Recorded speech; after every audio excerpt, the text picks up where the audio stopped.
में जाकर पूजन करो, मंदिर में जाकर पशुपति व्रत करो, मंदिर में जाकर आराधना करो, मंदिर में जाकर भगवान शंकर को बेलपत्र चढ़ाकर खाओ, मंदिर में जाकर दुर्वा चढ़ाकर खाओ, मंदिर में जाकर भगवान को जल समर्पित करो।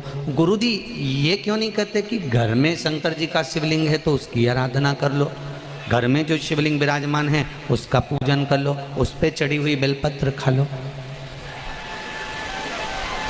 मंदिर का ही वर्णन क्यों?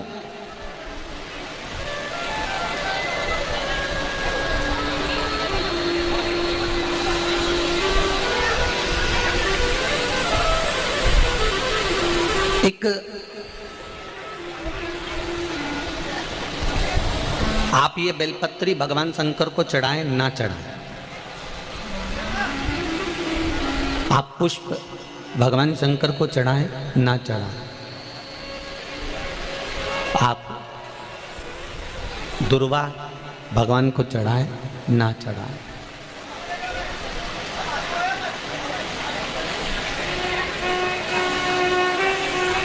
मंदिर में जो शिवलिंग होता है, मंदिर के अंदर जो शंकर भगवान का शिवलिंग होता है वो स्थिर होता है, और घर में जो शिवलिंग है वो स्थिर है क्या? उसको तो तुमने उठाया, उठा के थाली में रखा, स्नान कराया, बेड पे बिठा दिया।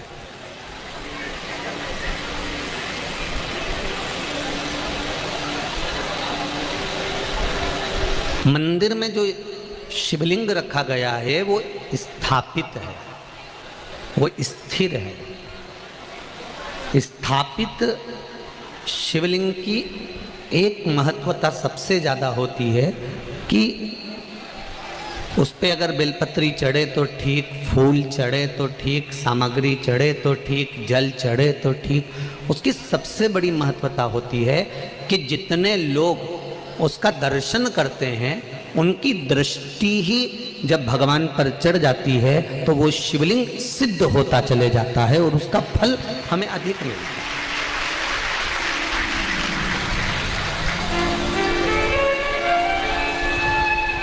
उसका फल हमको अधिकता में प्राप्त होता है। अब घर में जो शिवलिंग है, घर में जो शंकर भगवान का शिवलिंग है छोटा सा, उस पर कितने लोग दर्शन कर रहे हैं? आपने कर लिया, पति ने कर लिया, बच्चों ने कर लिया, या घर में जो सास ससुर हैं, परिवार है, कुटुंब है, उसने दर्शन कर लिया, या आपके कोई मेहमान आ गए, आपके कोई रिश्तेदार आ गए तो उन्होंने दर्शन कर लिया। समझ लेना जरा अच्छे से हो। अब घर के शिवलिंग पर परिवार वाले ही दर्शन कर रहे हैं, परिवार के लोग ही उसको दर्शित हो रहे हैं, दर्शन कर रहे हैं, पूजन कर रहे हैं।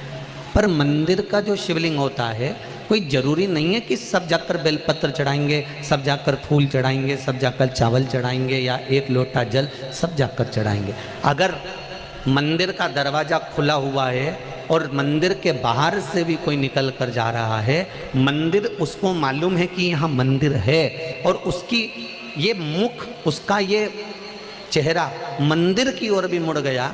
भले गाड़ी चढ़ा रहा था, गाड़ी चलते हुए जा रही थी, भले उसको शिवलिंग दिखा ना दिखा, पर उसका चेहरा मंदिर की ओर मुड़ा तो उसकी दृष्टि का प्रसाद भगवान को चढ़ चुका था, भगवान उसको स्वीकार कर चुका।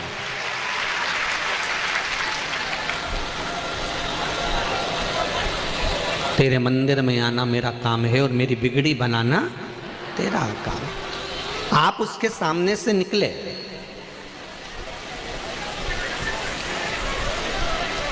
आप उसकी चौखट पे से निकले और उसके सामने उसकी चौखट से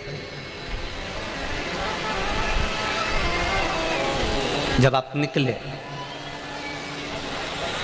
तो मात्र आपका मुख घूमा और उसने आपकी भक्ति को स्वीकार कर लिया। अब एक बात हमने पहले कही थी, आप लोगों को ध्यान में है कि नहीं है?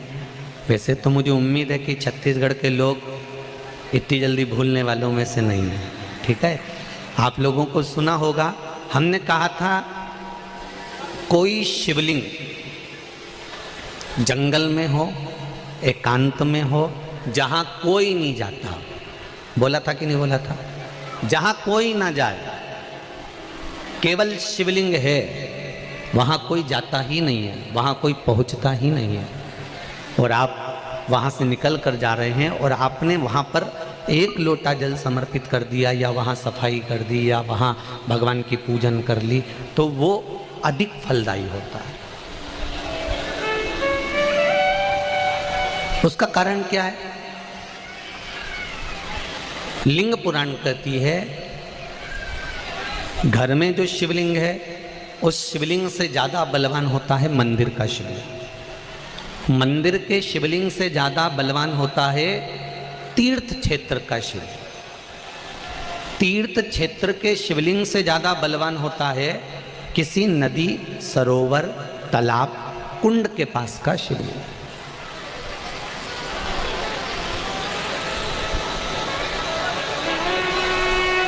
नदी, तालाब, कुंड के पास के शिवलिंग से ज्यादा बलवान होता है वन में, एकांत में, जंगल में, पहाड़ पर्वत पर, कोई शहर से दूरी पर, गुप्त स्थान पर कोई शिवलिंग है, वो बलवान होता है। अब उस शिवलिंग के पास में जाकर आपने भूल से भी एक लोटा जल चढ़ा दिया, या कोई थोड़ा सा कपड़ा उतार कर आपने वहाँ थोड़ी सी सेवा कर दी, तो उसका फल तो 1000 लाख गुना तो मिला।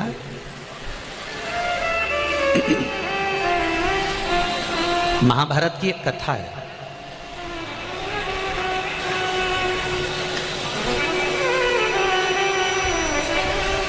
इसका प्रसंग महाभारत की कथा में भी मिलेगा और नरसिंह पुराण में भी मिलेगा। अगर आपको लगे किसी और वाले गुरुजी कौन सी पुराण में से बोल रहे हैं, तो आप किसी ने पूछे तो बता देना, नरसिंह पुराण और महाभारत का ये पावन संवाद है।